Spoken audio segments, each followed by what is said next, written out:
नमस्कार दोस्तों, स्वागत है आपका हमारे YouTube चैनल सफल वर्ड में। दोस्तों, आज हम आपके बीच में बहुत ही मनोहर कहानी लेकर आए हैं।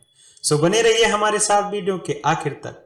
पुराने जमाने में महेंद्रगढ़ का राजा महेंद्र सिंह हुआ करता था। वह बहुत अकड़ू, घमंडी और बददिमाग का था। अपने आगे किसी को कुछ भी नहीं समझता था।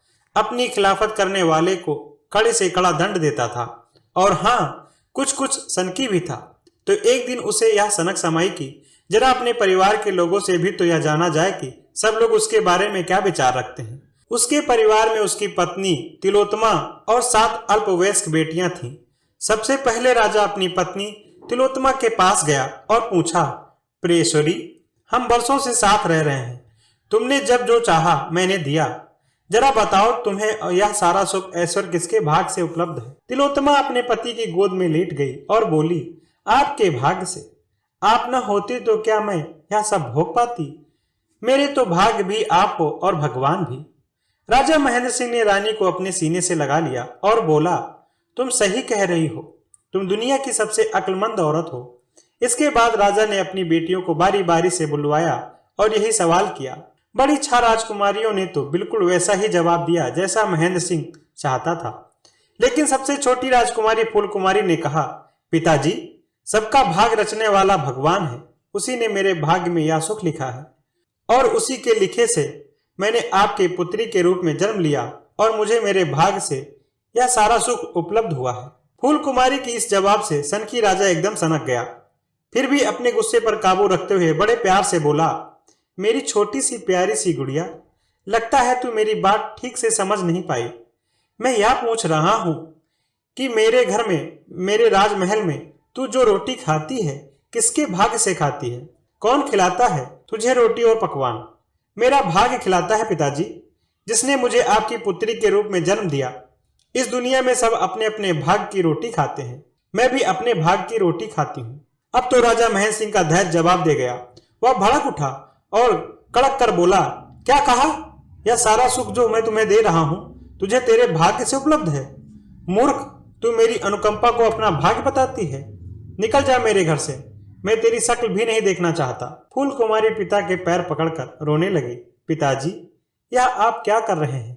मैं आपकी पुत्री हूँ, आप मेरे जन्मदाता हैं। इस दुनिया में मैं तो किसी और को जानती भी नहीं।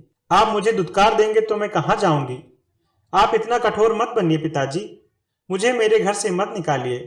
खामोश बिगड़े लड़की, इस घर को अपना घर मत कहे, यह मेरा घर है। और उसके लात मारकर फूल कुमारी को परे धकेल दिया और दासियों को आवाज दी और उनके आने पर आदेश दिया, फूल कुमारी के शरीर से राजश्री वस्त्र और आभूषण उतारकर उसे किसी दासी की गंदी और फटी चीथड़ी मैली सी पोशाक पहना दो। दासियों ने ऐसा ही किया और फूल कुमारी को एक भिखारी सी बनाकर सामने ले आई।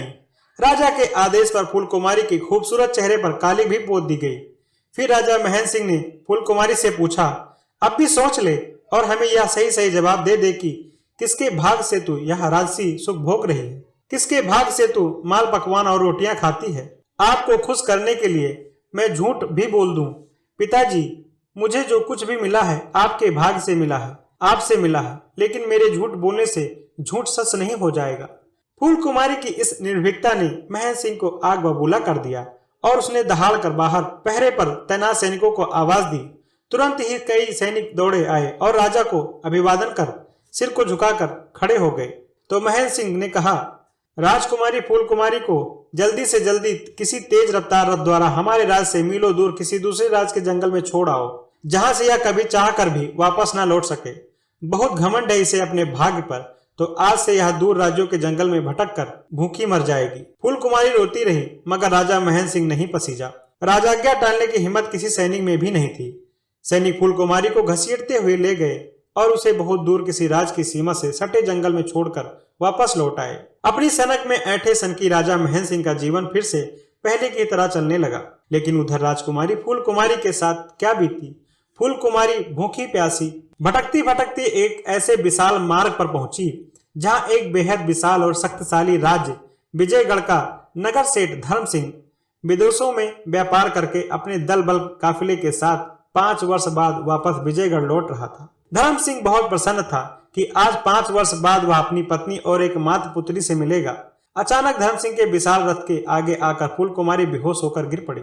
धर्म सिंह के सेवक उसे उठाकर धर्म सिंह के पास लाए तो उसने गंदे चेहरे के बावजूद उसके नाक नक्श देखकर उछल पड़ा और बोला, यह तो बिल्कुल मेरी पुत्री फूल कुमारी जैसी लग रही है, लेकिन यह यहाँ क्यों भटक रही है और ऐसे भिखारिन के लिबास में कैसे है? धर्म सिंह फूल कुमारी को अपने साथ लिए विजयगढ़ में अपनी शानदार कोठी में पहुंचा तो उसकी पत्नी सावित्री उसके साथ एक युवा भिखारिन को देख चौंक पड़ी। यह आप किस भिखारिन को ले आए? भिखारिन? मुझे तो यह अपनी बेटी जैसी लग रही है। बेशक उसे देखे मुझे 5 वर्ष हो गए हैं, लेकिन वही नाक नक्श है, बिल्कुल वैसे ही लग रही है यह कन्या। धर्म सिंह बोला, मगर हमारी बेटी फूल कुमारी तो 5 वर्ष पहले आपके व्यापार के लिए विजयगढ़ से प्रस्थान करने के 5 दिन बाद ही एक जहरीले सांप के काटने से मर गई थी। सावित्री ने कहा।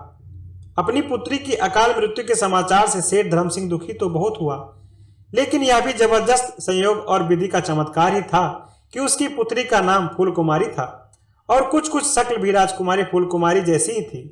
सेठ धर्म सिंह की दासियां राजकुमारी फूल कुमारी को होश में लाईं और सेठ व सेठानी के कहने पर उसे नहला धुलाकर अच्छे वस्त्र पहनाकर धर्म सिंह और सावित्री के सामने ले आईं तो दोनों हक्के बक्के रह गए। तुम कौन हो बेटी? तुम तो बिल्कुल हमारी बेटी फूल कुमारी जैसी लग रही हो, धर्म सिंह ने पूछा। और जब फूल कुमारी ने जब अपनी सारी आपबीती बताई तो सेठानी सावित्री सेठ धर्म सिंह से बोली, सुनो जी, इसका नाम भी फूल कुमारी है और यह बिल्कुल हमारी स्वर्गवासी पुत्री जैसी लग रही है, क्यों न इसे हम अपनी बेटी बना लें? मैं भी यही सोच रहा हूँ, धर्म सिंह ने कहा। और उसके बाद फूल कुमारी सेठ धर्म सिंह के घर उनकी बेटी बनकर रहने लगी। कई वर्ष बीत गए। फूल कुमारी बड़ी होकर बहुत ही खूबसूरत युवती बन गई। उन्हीं दिनों विजयगढ़ के वृद्ध और बीमार राजा विजय सिंह का निधन हो गया और राज्य का सिंहासन युवा और कुंवारे युवराज विराट विक्रम ने संभाला।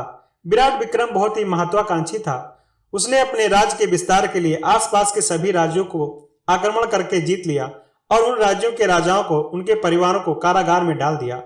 फिर एक दिन विजयगढ़ की जनता को अपने दर्शन देने के लिए राजा विराट विक्रम ने विजयगढ़ की सड़कों पर अपनी रथ यात्रा निकाली, जिससे सभी राजवासी उसके दर्शन कर सकें। जब विराट विक्रम सवारी सेठ धर्म सिंह की कोठी के सामने से निकले, उस समय फूल कुमारी घर की छत से सड़क पर झांकते हुए अपने लंबे और खूबसूरत बालों को संवार रही थी। अचानक ही विराट विक्रम की दृष्टि ऊपर उठी तो उसने फूल कुमारी को देखा और देखकर उसके अनुपम सौंदर्य पर मग्न मुग्ध हो गए। उसने अपने महामंत्री को फूल कुमारी से विवाह के लिए सेठ धर्म सिंह के यहाँ भेजा। सेठ धर्म सिंह और सावित्री के लिए इससे यह बड़ी खुशी और क्या हो सकती थी कि स्वयं राजा विराट विक्रम उनकी बेटी से विवाह करना चाहते थे। शुभ मुहूर्त में बड़ी धूमधाम से फूल कुमारी और विराट विक्रम का विवाह हुआ और 1 वर्ष बाद फूल कुमारी एक बहुत ही सुंदर गुड्डे जैसे बेटे की मां बन गई। तब विराट विक्रम ने फूल कुमारी से कहा, रानी जी, हम चाहते हैं कि आप सभी दास दासियों को कारागार में बंद कैदियों को राजकुमार के जन्म की मिठाई अपने हाथ से बांटें और पुत्र के सुखद भविष्य के लिए सबका आशीर्वाद प्राप्त करें।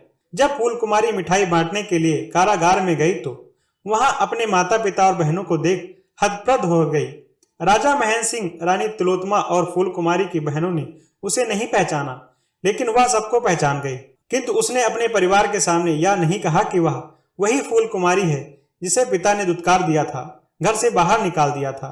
फिर उसने अपने पति विराट विक्रम के निकट पहुंच फूल कुमारी ने उससे कहा, सुनो जी, मैं चाहती हूं कि पुत्र जन्म की खुशी में आप सभी कैदियों को कारागार से आजाद कर दें। तुम्हारी इच्छा हमारे लिए आज्ञा है प्रिय, राजा विराट विक्रम ने कहा। मैं एक बात और कहना चाहती हूँ, फूल कुमारी ने कहा। निसंकोच कहो रानी। रानी ने बोला, आपके कारागार में कैद महेंद्रगढ़ के महाराजा महेंद्र सिंह और रानी तिलोत्तमा मेरे वास्तविक माता पिता हैं। आप उन्हें व मेरी बहनों को आजाद करने के लिए साथ साथ मेरे पिता को उनका राज लौटा दें। फूल कुमारी ने कहा और बताया कि किस तरह उसके पिता ने उसे अपने घर से बाहर निकाल दिया था और फिर भाग्य ने उसे माता पिता के रूप में सेठ धर्म सिंह और सावित्री दिए और सेठ और सेठानी ने उसे अपनी सगी बेटी की तरह पाल पोसकर बड़ा किया। सब कुछ जानकर राजा विराट विक्रम ने कहा, तुम्हारा दिल बहुत बड़ा है रानी। राजा महेंद्र सिंह ने तुम्हारे साथ जो किया उस पर हमें उनके लिए दया करना उचित तो नहीं लगता, लेकिन हम तुम्हारी इच्छा का सम्मान करते हुए सभी कैदियों के एक साथ उन्हें भी आजाद कर देते हैं और उनका जीता हुआ राज भी उन्हें लौटा देते हैं। राजा विराट विक्रम फूल कुमारी से इतना प्यार करने लगा था कि वह अपनी पत्नी का अनुरोध ठुकरा नहीं सकता था और महेंद्र सिंह व उनके परिवार को आजाद करके महेंद्रगढ़ का राज भी उन्हें लौटा दिया। अपने परिवार को वापस मेहंदगढ़ जाने के लिए विदा करते हुए फूल कुमारी ने अपने पिता से मुस्कुराते हुए कहा, पिताजी, आपने मुझे पहचाना नहीं। मैं आपकी ठुकराई हुई बेटी फूल कुमारी हूँ और देखिए मेरे भाग्य ने आज भी मुझे सारे सुख प्रदान कर रखे हैं। आप भी बेशक मेरी वजह से ही फिर से अपना पुराना सुख भोगने जा रहे हैं, पर जरा बताइए तो इसके पीछे किसका भाग्य? मेरा भाग्य? नहीं नहीं, तेरा भाग्य, महेंद्र सिंह हड़बड़ा कर बोला। फूल कुमारी हंसी, पिताजी, ईश्वर हर व्यक्ति का भाग्य अलग अलग लिखता है, सबके भाग्य का बंटवारा वही करता है। आपने मेरे पति की कैद में अब तक जो कुछ भोगा वह आपका भाग्य था, और आपने जब मुझे अपने राजमहल से दुत्कार कर निकाल दिया तो वह मेरा भाग्य था। इस संसार में कोई किसी के भाग्य की रोटी नहीं खाता, सब अपने अपने भाग्य की रोटी खाते हैं। रानी तिलोत्तमा और फूल कुमारी की सभी बहनें बरसों बाद फूल कुमारी को अपने सामने पाकर उसे लिपटकर खुशी के आंसू बहाने लगी। महेंद्र सिंह भी सिर झुकाए आंसू बहा रहा था, किंतु अपनी सबसे छोटी बेटी के प्रति किए गए अपराध की शर्मिंदगी उसके चेहरे पर साफ झलक रही थी। दोस्तों, इससे हमें यह शिक्षा मिलती है, इस दुनिया में हर कोई अपने भाग्य की रोटी खाता है, और भाग्य प्रबल हो तो एक भिखारिन भी रानी बन सकती है, और एक भाग्य यदि ठोकर मारे तो एक राजा भी गुलाम या कैदी बन सकता है।